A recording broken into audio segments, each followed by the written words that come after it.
नमस्कार दोस्तों, 2022 से 25 सेशन के थर्ड पार्ट का जो है वो एग्जामिनेशन फॉर्म का डेट आ गया है।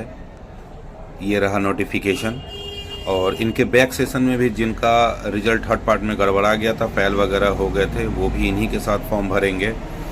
इनमें नॉर्मली जो है आपको 28 तारीख तक डेट है। आज से एग्जामिनेशन फॉर्म जो है वो स्टार्ट हो गया है। तो मैं यहाँ आपको बता दे रहा हूँ कि यहाँ पे कहीं भी नहीं लिखा हुआ है कि आपका एग्जामिनेशन फॉर्म आज से ही स्टार्ट होगा। देखिए एकदम नीचे में नॉर्मली यहाँ पे देखिए लिखा हुआ है 18 तारीख से। इस जगह पे लिखा हुआ है 18 तारीख से जो है आप लोग का एग्जामिनेशन फॉर्म स्टार्ट हो गया है भराने का। और विलम्ब शुल्क के साथ 30 रुपया विलम्ब शुल्क लगेगा। उसका डेट जो है 1 से लेकर के 5 तारीख तक है। और किसी प्रकार की फॉर्म सबमिट करने में, भरने टाइम में अगर किसी प्रकार की कोई त्रुटि हो जाती है और विद्यार्थी जो उसको देख नहीं पाते हैं और फाइनल सबमिट कर देते हैं, तो उसका सुधार करने का भी डेट यहाँ दिया हुआ है 4 तारीख से लेकर के 5 तारीख तक। एक दिन का समय जो है ये दिए हुआ है। एक दिन है, 4 और 5 2 दिन का समय हो गया है। और आप लोग का एक मतलब उम्मीद किया हुआ डेट है। सैद्धांतिक पत्रों की परीक्षा प्रस्तावित तिथि जो है वो 8 तारीख से है, यानी मार्च में 8 तारीख है। तो ये डेट लगभग जिस भी नोटिफिकेशन में दिया गया है उस डेट में एग्ज़ाम हुआ ही है। तो एग्ज़ाम होगा ही 8 तारीख को, ये फिक्स है। क्योंकि मैट्रिक इंटर का अभी तक मैं उम्मीद करिए कि आप लोग का एग्ज़ाम हो गया रहा था, लेकिन मैट्रिक इंटर का एग्ज़ाम के कारण जो है अभी आप लोग का थोड़ा डिले कर दिया गया है। और यही थर्ड पार्ट का एग्ज़ाम फॉर्म भराते ही 23-27 का थर्ड सेमेस्टर का भी एग्ज़ाम फॉर्म भराएगा। तो अब इसमें जो है प्रॉब्लम, दिक्कत यहाँ ये आ रहा है कि इसमें आपका एग्जामिनेशन फॉर्म भरने में लगेगा 1000 से लेकर के 1300 के बीच।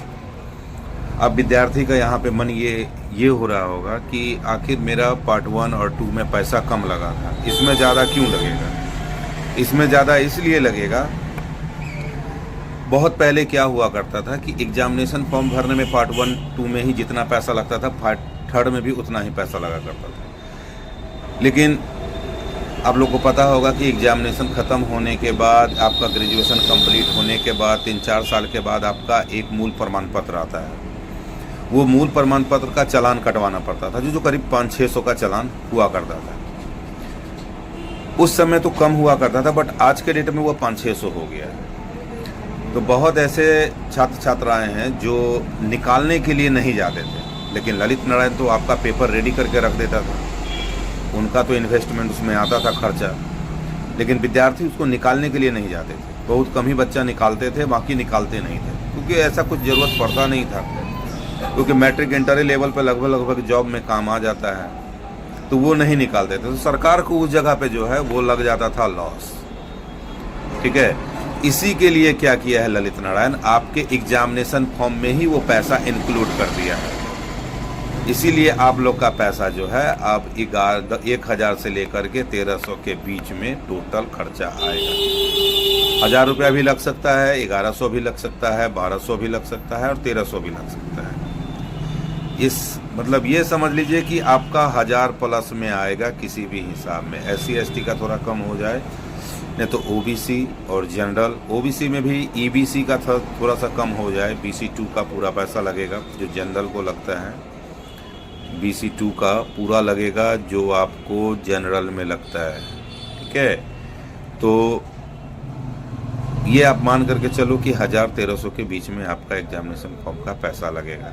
तो ये वीडियो उन लोगों को शेयर कीजिए जिनको ये लगे कि उसका पैसा ज़्यादा क्यों लगेगा। तो ये वीडियो उनको शेयर कर दीजिए, उनको समझ में आ जाएगा कि उनका पैसा क्यों ज़्यादा लगेगा। धन्यवाद।